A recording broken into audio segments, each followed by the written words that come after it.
When I reached into my purse to pay for a stranger's groceries, I wasn't trying to make a statement, I was trying to stop shaking. Moments earlier, the woman in front of me had whispered, "They took everything after my husband died." Those words cut deeper than she knew. Because once someone had told me the same thing, right before they took everything from me too.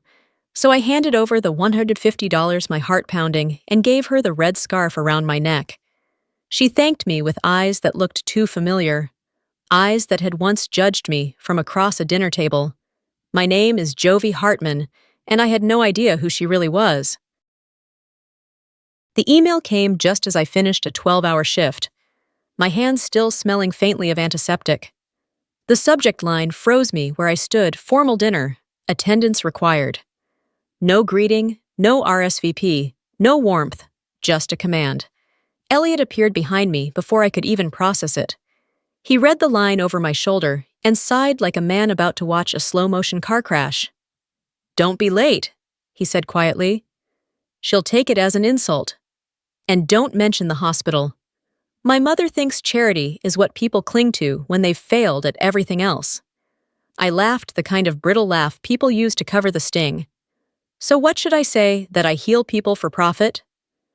He didn't answer. Instead, he handed me a printed list, what to wear, what time to arrive, what not to talk about. There was even a note that said, "No stories about your family." I folded the paper and slipped it into my purse, like evidence of something I already knew. I was about to walk into a room where kindness didn't count. That night, I pulled a navy dress from the back of my closet and wrapped a red wool scarf around my neck, the one I'd knitted last winter. It wasn't elegant, but it was mine. Before leaving, I caught my reflection in the mirror. Ordinary face, ordinary life. "Be yourself," I whispered, "even if they decide that's not enough." And for the first time, I wondered if this invitation wasn't a dinner at all, but a test I hadn't agreed to take. I left Harborview at 4:15, the sky already fading into that pale gray that swallows Maine before night. Snow came in soft sheets across the highway, each mile colder than the last. Elliot's voice kept repeating in my head, "If you're late, she'll never forget it." By the time I reached the outskirts of Portland, I realized I'd forgotten a gift bag for the wine. There was a Walmart off the next exit. I told myself it would take 5 minutes. Inside the store buzzed with that dull hum of fluorescent light and tired people. I was halfway to the checkout when I saw her. An older woman stood at the register, her hands trembling as she counted coins. Her basket held a few frozen dinners, a pack of diapers, milk, and an inhaler. The card machine beeped twice, then refused her payment. I thought I'd keep walking. I really did. But when she bent to pick up the coins that had rolled across the floor, something inside me cracked. A photo had slipped from her wallet, a younger woman in a nurse's uniform smiling softly. For a second, I could have sworn I was looking at myself. I stepped forward. "Let me cover it," I said quietly. The cashier blinked. "It's $150, ma'am." I nodded. People shouldn't have to choose between medicine and dinner. The woman's eyes glistened. Without thinking, I unwound the red scarf from my neck and placed it over her shoulders. "It's cold out there. You need it more than I do." Her hand brushed mine, frail and warm. People don't do that anymore. Maybe they should. When I pushed the cart toward the door, the wind cut sharp against my throat. The parking lot was buried in white, the world silent, except for the hum of idling cars. My phone flashed 5:57 p.m. I was officially late. But for the first time in years, I didn't feel wrong. I felt light, as if I'd rescued something I didn't even know I'd lost. The iron gates of the Drayton estate swung open at precisely 6:17. Elliot stood on the steps, his breath visible in the cold, his expression thunderous. 17 minutes late, Jovie. She'll never let it go." I started to explain, but he cut me off. "You always choose everyone else over us. Kindness won't save you this time." The words stung more than the wind. Inside the house was an ice palace. White walls, marble floors, chandeliers blazing like judgment. A long dining table stretched the length of the room. Dozens of eyes turned as we entered, curiosity thinly veiled behind polite smiles. At the far end sat Evelyn Drayton. Her posture was regal. Her face unreadable, her silver hair pinned high. When she turned toward me, I forgot how to breathe. Draped over her shoulders was my red scarf. For a heartbeat, the world tilted. The scarf I'd given away not an hour earlier now rested on the woman whose approval Elliot feared most. He didn't notice. "Mother, this is Jovie." She smiled faintly. "Welcome, Ms. Hartman. You're right on time." "Almost." I forced a laugh. My eyes locked on that familiar thread of red wool. It couldn't be. Not unless Evelyn's gaze held mine calm, knowing unblinking. The corners of her mouth curved slightly, and she spoke in a tone so soft the room seemed to quiet around her. Such a kind gesture deserves conversation. The sound of her voice chilled me more than the snow ever could. If heaven had a private dining room, it would look exactly like this one. Light shimmered from crystal chandeliers onto a table long enough to seat a jury. The silverware was so polished, I could see my reflection in the blade of a knife. To my left sat a state senator, to my right, a pharmaceutical heir who bragged about profits between bites of lamb. At the head of the table was Evelyn Drayton, composed still, her face unreadable. She watched me as if she already knew my answers before asking the questions. "So, Ms. Hartman," she began softly, "Elliot says you work in healthcare." I nodded. "Yes, at Harborview Community Hospital." A woman across from me raised an eyebrow. "Community hospital? I thought those were for charity cases." Laughter rippled down the table light, but cutting. Evelyn didn't join in. Her eyes stayed on me calm and piercing. "Tell me," she said, "what do you like most about helping people who can't help themselves?" I held her gaze. "Sometimes they help me remember who I am." Silence fell like frost. Then Elliot spoke too quickly, his voice thin. "Jovie's being modest, she's practically management now. Hardly does the hands-on work anymore." Evelyn tilted her head. How convenient to lead compassion without touching it. Her tone burned worse than the laughter. I answered quietly steady. "Compassion isn't less real just because it's messy." No one spoke after that. Only the scrape of silver on porcelain filled the air. That was when I realized this wasn't dinner, it was a moral trial. Evelyn the judge, Elliot the trembling witness, and me the defendant trying not to lose herself. When the server poured more wine, Evelyn spoke again almost absently. "Charity looks beautiful until it costs you something." Her words cut straight through me. Somehow she knew. Dinner ended. She rose gracefully. "Ms. Hartman, would you join me in the library?" Elliot's hand brushed mine beneath the table, a silent plea not to go. But I stood anyway. The Drayton Library felt like a cathedral built for silence. Shelves climbed toward the ceiling walls, lined with portraits staring down in judgment. Evelyn poured tea, her movements measured precise. Behind her, a framed photograph caught my eye. Her younger self in a nurse's uniform, standing beside her husband in front of a sign that read Drayton Hope Center. The woman in that photo was the same face I'd seen in the wallet at Walmart. "You stopped somewhere before dinner, didn't you?" she said evenly. I hesitated. "A store, a woman, groceries." My throat tightened. "Yes." "She couldn't pay." "I helped her." "How much?" "150. And you gave her your scarf." The room tilted slightly. She didn't ask, she recited. Why I whispered. Because people reveal themselves most clearly when they think no one important is watching. I met her gaze. "Do you believe in tests? Not the kind where one person hides behind another's hunger?" Her expression softened for the first time. "Good." She turned toward a glass cabinet and lifted another photo her husband Henry. "He used to say kindness is the only investment that never loses value." I stopped believing that. "Maybe you gave it to the wrong people," I said. For a brief second, something human flickered across her face. Then it was gone. "You should go. Elliot will take you home." I started to leave, but her voice followed me. "Thank you. For being late." Outside, the butler waited by the door. As I passed, he murmured, without looking up, "You reminded her of who she was." The wind hit my face like glass as I stepped into the snow.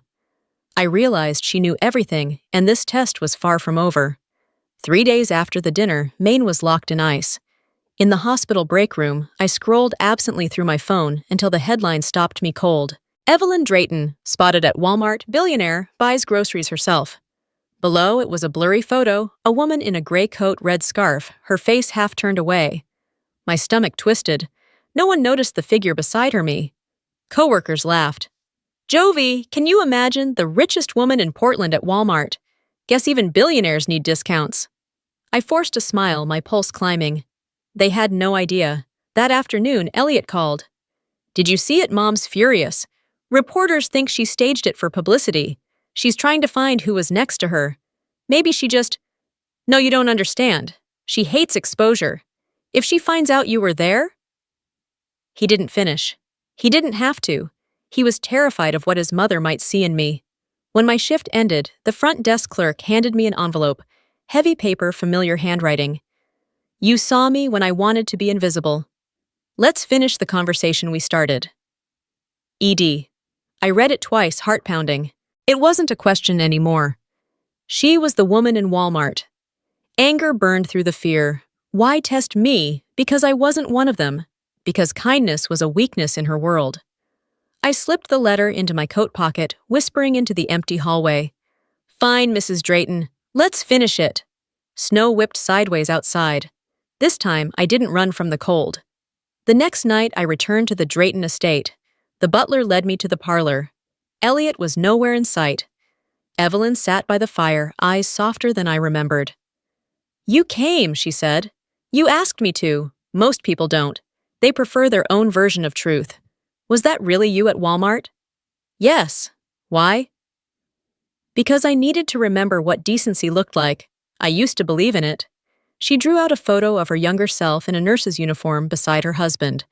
We built a free clinic once. The board shut it down for profit. He died that day. I stopped believing in hearts. So you tested me to see if people like you still existed. And what did you find? That my son is marrying a woman braver than he'll ever be. She handed me a check. For Harborview. Let kindness breathe again. I pushed it back. You can't buy what you've already lost. Good, she said softly. Then I know the money's safe with you. She lifted the red scarf from the sofa and placed it on my shoulders. Keep it. Warmth only matters when it's shared. The firelight flickered across her face. Ms. Hartman, you failed my son's test of punctuality, but you passed mine. For the first time, her voice carried something real belief. The scarf was warm, but what she returned to me was faith. A week later, I returned to the Drayton estate. This time, the dinner was small, just the three of us. The fire glowed behind the glass, filling the room with cedar and silence. The same portraits stared down from the walls, but something in the air had changed. No tension, only the quiet sense that something long buried was about to be unearthed. Evelyn began first, her tone steady. Elliot, do you know why I did it? He gripped his wine glass. Because you don't trust anyone, not even me, wrong, she said. Because I wanted to see which of us still believed in something. The fire cracked. I sat perfectly still, feeling both invisible and exposed. You told me Jovie was late undisciplined, but you didn't mention she was late because she stopped to help someone. You thought I wanted perfect. I only wanted decent. Elliot's shoulders shook. His voice broke. I've spent my whole life trying to make you proud, and you forgot that being right isn't the same as being good. Her gaze softened, no longer the cold steel I'd come to expect. She turned to me. He told you not to talk about charity. You did anyway. That's how I knew. Knew what? That you'd rather be kind than be accepted. The words lodged deep in my chest. She reached for the red scarf resting on the back of her chair. Kindness among the ambitious is rare as warmth in winter. Don't let the world take it from you. Elliot lowered his head, tears streaking his face. I just wanted to make you proud. You did, she said gently. Tonight. She removed the scarf and placed it in my hands. Keep it. It belongs to the only person who remembered what warmth feels like. The fire flared bright, bathing us all in gold. Elliot squeezed my hand, whispering, I don't deserve you. Then earn it, I said softly. Be better, not richer. When I stepped outside, snow drifted down in slow, peaceful flakes. For the first time, it didn't feel cold at all. A month later, the world finally caught up to what had happened behind those mansion doors. The Portland Press Herald headline stretched across the front page: "The Evelyn Trust returns, $5 million for public health." Beneath it, the logo gleamed, a red scarf folded into the shape of a heart. I read the story from my small office at Harborview while the nurses around me cheered. "Jovie, look at this, Mrs. Drayton is funding the public hospitals again." I smiled, quiet and full. Evelyn hadn't just made peace with her past, she'd done something about it. That afternoon, Elliot appeared at my door. No suit, no tie, just him, simpler, lighter. He looked around the busy ward, watching a nurse cradle a newborn as an orderly laughed nearby. "I wanted to say I'm sorry," he said. "You showed me something my mother spent her whole life trying to relearn. And what's that? You can't earn love by impressing people. You earn it by doing what's right when no one's watching." He exhaled as if letting go of something heavy. "Mom wants you to take over as director of the Evelyn Trust." I shook my head. "I'll help, but from here, Harborview is where I belong." He smiled faintly. "She said you'd say that." As he turned to leave, he paused. "She also said to give you this." He handed me a small envelope. Inside was the crumpled Walmart receipt, edges yellowed handwriting in ink that had bled slightly into the paper. Proof that kindness can outlive shame. I ran my thumb over the faded numbers, the total $150. A price tag for compassion that had rewritten lives. The world could change its laws, its headlines, its heroes. But somewhere in that worn slip of paper was the only truth that ever mattered. Sometimes the smallest act of kindness outlives everything else. 3 years later, I was still at Harborview. The same white corridors, the same smell of antiseptic and coffee, but now my name sat on the door of the new Community Health Fund Harbor Hope. On the wall behind my desk hung certificates and photos of patients whose lives we'd saved, but my eyes always drifted to the red scarf. It was framed beside a black and white portrait of Evelyn Drayton. The threads had dulled with time, yet every time sunlight hit the glass, it glowed faintly, as if still holding warmth.